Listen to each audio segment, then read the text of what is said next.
మన ప్రభు అయిన యేసుక్రీస్తు వారి నామంలో శుభములు కలుగునుగాక. ప్రియులారా, దేవుని కృపను బట్టి గత దినములలో మనసు అనే అంశాన్ని గురించి మనం ధ్యానించడం జరిగింది. ఈ సంవత్సరం దైవ చిత్తమును బట్టి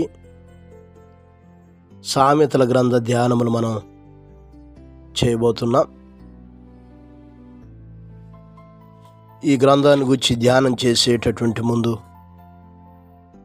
ఈ గ్రంథం రాయబడుటలో ఉన్నటువంటి ఉద్దేశమును మనం తెలుసుకొనవలసినటువంటి వారమై ఉన్నాం. సామెతల గ్రంథకర్త జ్ఞాని అయిన సొలొమోను దాదాపు క్రీస్తు పూర్వం 950-931 మధ్య కాలంలో ఈ గ్రంథం రాయబడటం మనం చూస్తాం. ఈ గ్రంథం యొక్క ముఖ్య ఉద్దేశం దైవ జ్ఞానాన్ని ప్రబోధిస్తూ ప్రతి ఒక్కరూ దేవుని యందు భయభక్తులు కలిగి జీవించాలి అనేటటువంటిదే ఉద్దేశమై ఉంది.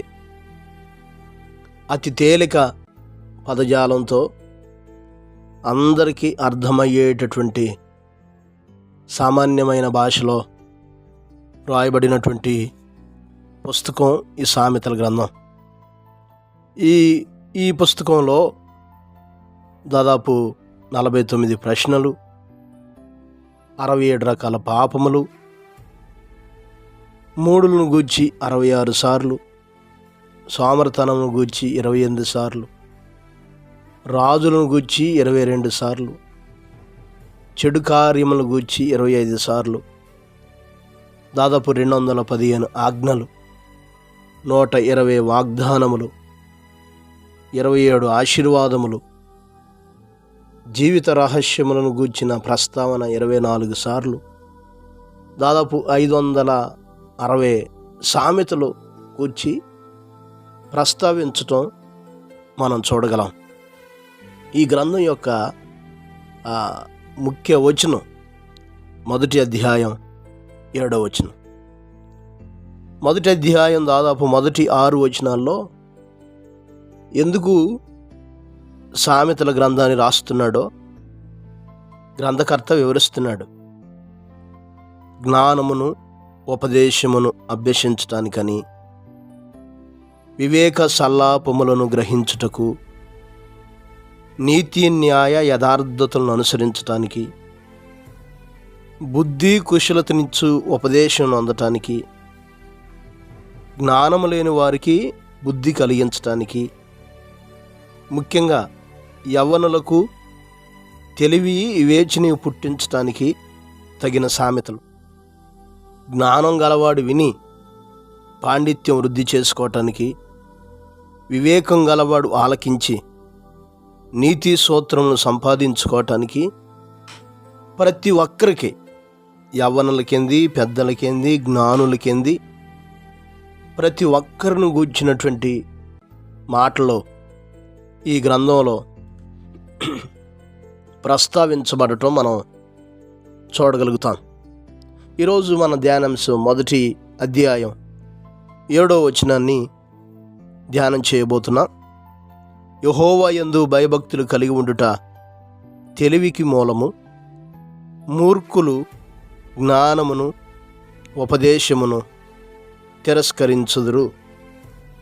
ప్రియులారా, మనం ఈరోజు యెహోవా యందు భయభక్తులను గురించి ధ్యానం చేయబోతున్నాం. యెహోవా యందు భయభక్తులు గలవారు ఏం పొందుకుంటారు, లేకపోతే దేవుని యందు భయభక్తులు కలిగి ఉండటం దేనికి మూలమో ఈ గ్రంథంలో చాలాసార్లు ప్రస్తావించబడి పదే పదే మానవాళిని దేవుని యందు భయభక్తులు కలిగి ఉండమని హెచ్చరిక చేస్తున్నటువంటి మాటలు ఈ పుస్తకంలో చాలాసార్లు మనం చూడగలుగుతాం. మొట్టమొదటి విషయం ఈ వచనంలోనే ఉంది. యెహోవా యందు భయభక్తులు కలిగి ఉండటం జ్ఞానమునకు మూలం అనగా దేవుని యందు భయభక్తులు గలవారు జ్ఞానాన్ని పొందుకుంటారు. ఎవరైనా ఈరోజు జ్ఞానం కావాలి అంటే, జ్ఞానము సంపాదించుకోవాలంటే దేవుడే జ్ఞానమునివ్వగలిగిన వాడు. ఆయన యందు భయభక్తులు కలిగిన వారికి ఆయన జ్ఞానమునివ్వగలిగేవాడు, జ్ఞానముతో నింపగలిగినవాడు. 15వ అధ్యాయం 33వ వచనం మనం చదవగలిగితే, యెహోవా యందు భయభక్తులు కలిగి ఉండుట అభ్యాసమునకు సాధనము అని అక్కడ తెలియజేస్తున్నాడు. జ్ఞానాభ్యాసమునకు సాధనం ఏంటంటే దేవుని యందు భయభక్తులు కలిగి ఉండటం, జ్ఞానాన్ని సంపాదించుకుంటాడని, జ్ఞానాన్ని అభ్యాసం చేసి ఎదుగుతాడని ఈ వచనంలో మనం చూడగలుగుతున్నాం. యెహోవాయే జ్ఞానం ఇచ్చేవాడు, ఆయన నోటు నుండి వివేచన బయలువెలును అని మరొక మాట రాయబడటం మనం చూస్తాం. ఈరోజు ఎవరైనా జ్ఞానం సంపాదించుకోవాలంటే, జ్ఞానం గలవారుగా తమ జీవితాలను, తమ కుటుంబాలను కట్టుకొనగలిగిన వారుగా ఉండాలంటే జ్ఞానానికి మూలమైన దేవుని యందు భయభక్తులు కలిగి జీవించేవారుగా ఉండాలి. రెండో విషయం ఆలోచన చేస్తే 10వ అధ్యాయం 27వ వచనం మనం చదివితే, యెహోవా యందు భయభక్తులు కలిగి ఉండుట దీర్ఘాయువునకు కారణము, భక్తిహీనుల ఆయుష్షు తక్కువైపోవును. ప్రియులారా, దేవుని యందు భయభక్తులు కలిగి ఉండు వారికి దేవుడు దీర్ఘాయువును దయచేస్తాడు. ఈరోజు చాలామంది ఉన్నట్టుండి అర్ధాంతరంగా తమ జీవితాలు ముగిస్తున్నారు.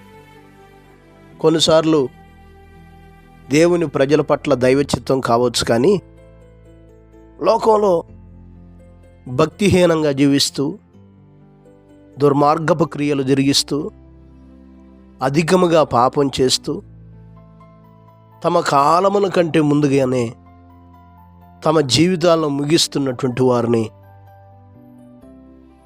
ఈ రోజుల్లో చాలామందిని మనం చూస్తున్నాం. ముఖ్యంగా ఎంతో భవిష్యత్తు ఉన్నటువంటి యవనస్తులు చెడు వ్యసనాలకు, చెడు వ్యామోహాలకు లోనై తమ భవిష్యత్తును పాడు చేసుకుంటూ తమకున్న జీవాన్ని కూడా కోల్పోతున్నటువంటి విధానాన్ని మనం చాలామందిని చూడగలుగుతున్నాం. కానీ దేవుని యందు భయభక్తులు గలవారిని దీర్ఘాయువుతో నింపుతాడు, దీర్ఘాయువు దయచేస్తాడు. యెషయా గ్రంథాలు అంటాడు, నా జనుల యొక్క ఆయుష్ వృక్షాయుష్ అంతగునన్నాడు. వృక్షాలు చూడండి, కొన్ని వందల సంవత్సరాలు అలాగే ఉంటాయి. దేవుడు తన ప్రజలను ఉద్దేశించి చెబుతున్నాడు, నా జనుల ఆయుష్ కూడా నేను అలాగే చేస్తానని. ఈరోజు దీర్ఘాయువుతో నింపబడి మనం జీవించే సంవత్సరములు అధికములు అవ్వాలంటే దాన్ని మనకి ఇవ్వగలిగిన వాడు దేవుడే. కనుక దేవుని యందు భయభక్తులు కలిగి ఉంటే అది దీర్ఘాయువునకు మూలం అవుతుంది, దీర్ఘాయువుతో మనల్ని నింపుతాడు. మూడో విషయం ఆలోచన చేస్తే 14వ అధ్యాయం 26వ వచనం, యెహోవా యందు భయభక్తులు కలిగి ఉండుట బహుధైర్యము పుట్టించును. మూడవది, దేవుని యందు భయభక్తులు కలిగి ఉంటే ధైర్యాన్ని పొందుకుంటారు. ధైర్యమునకు మూలం అంటున్నాడు. అటువారి పిల్లలకు ఆశ్రయము కలదు అంటున్నాడు. ఈరోజు ధైర్యంతో మనం నింపబడేవారుగా ఉండాలంటే, ధైర్యవంతులుగా మనం ముందుకు కొనసాగలిగినటువంటి వారుగా ఉండాలంటే ఆ ధైర్యాన్ని మనకి ఇవ్వగలిగిన వాడు దేవుడే. అందుకనే దేవుని యందు భయభక్తులు కలిగిన తన దాసులు, భక్తులు ఆ ధైర్యంతో నింపబడే శత్రువుకు భయపడలేదు, శ్రమకు భయపడలేదు, శోధనలకు భయపడలేదు. ప్రాణాన్ని కోల్పోయే పరిస్థితులు వచ్చినా చివరికి ప్రాణాన్ని కోల్పోయారు, కానీ రాజీపడి లోకంలో జీవించలేదు. అంత ధైర్యంతో వారు నింపబడ్డారు. దేవుని బిడ్డలారా, ఈరోజు అటువంటి ధైర్యం మనకి భక్తిలో, విశ్వాసంలో, ఆత్మీయతలో అటువంటి ధైర్యవంతులుగా ఉండాలంటే దేవుని యందు భయభక్తులు కలిగిన జీవితం మనకు కావాలి. దేవుని యందు భయభక్తులు గలవారిని దీర్ఘాయువుతో మాత్రమే కాదు, ధైర్యంతో కూడా నింపుతానని తెలియజేస్తున్నాడు. 4వది మనం చదవగలిగితే 22వ అధ్యాయం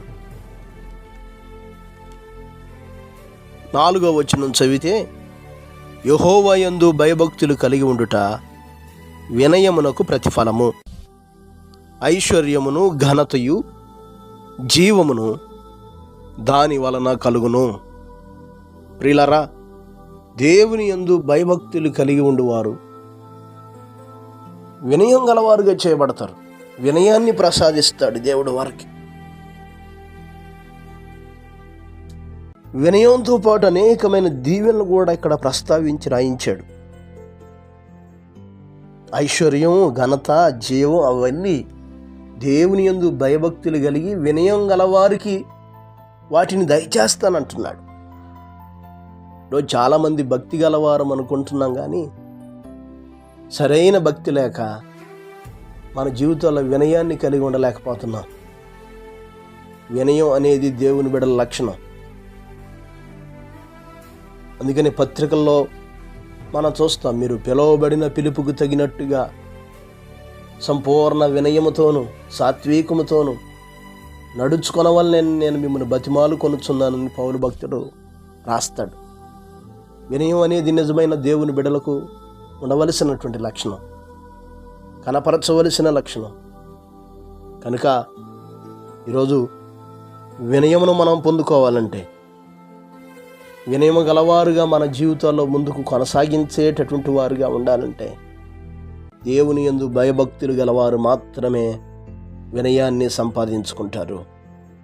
అందుకనే భక్తులు ఎంత ఎదిగినా వినయముతో అంత ఒదిగి దేవుని ఎదుట, దేవుని సన్నిధానంలో తమను తాము తగ్గించుకొనగలిగారు. అందుకనే వారు గొప్ప చేయబడ్డారు. ఉన్నతమైన ఆశీర్వాదాలు వారి జీవితాల్లో పొందుకోగలిగారు. కనుక దేవుని యందు భయభక్తులు కలిగి ఉండుట వినయమునకు మూలము. 5వది ఆలోచన చేస్తే 16వ అధ్యాయం 6వ వచనం మనం చదివితే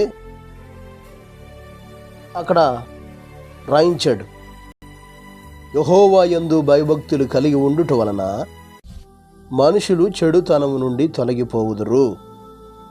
5వది యెహోవా యందు భయభక్తులు కలిగి ఉండటం వలన చెడుతనము నుండి తొలగిపోతారు. అంటే చెడుతనము విడిచిపెడతారు.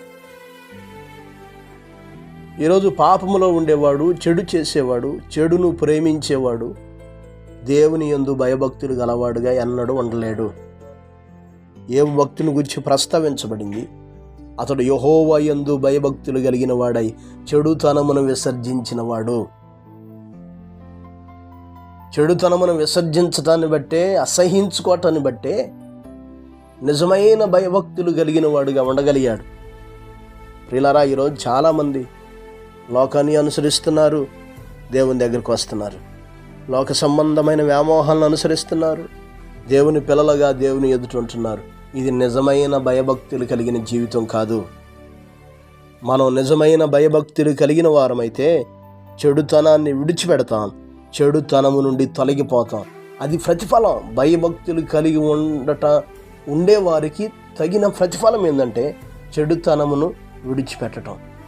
కనుక ఈ మాటను ఆలోచించుకుందాం. 8వ అధ్యాయం 13వ వచనంలో కూడా యెహోవా యందు భయభక్తులు కలిగి ఉండుట అనగా చెడుతనము అసహించుకొనుట అంటున్నాడు. కనుక ఈ ఉదయకాల వేళ ఈ మొదటి ఆరాధనలో ప్రభు మనతో మాట్లాడుతున్నాడు. దేవుని యందు భయభక్తులు కలిగి ఉన్నాం, జ్ఞానాన్ని పొందుకుందాం, దీర్ఘాయువును పొందుకుందాం, ధైర్యమును పొందుకుందాం, వినయాన్ని పొందుకుందాం.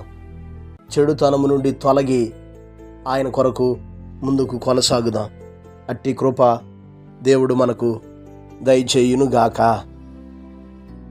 పరిశుద్ధుడా, గొప్ప దేవుడా, సర్వాధికారి, జయము కలిగిన మా ప్రభువా, మీ గొప్ప నామాన్ని బట్టి మీకు వందనాలు, స్తోత్రాలు తెలియజేస్తున్నాం ప్రభువా. ఈ క్రొత్త సంవత్సరంలో ఈ మొదటి ఆరాధనలో నాయనా మీ చిత్తమును బట్టి సామెతల గ్రంథం ధ్యానం చేయాలని ఈరోజు మొదటి ధ్యానాంశంగా మీరు మాతో మాట్లాడారయ్యా.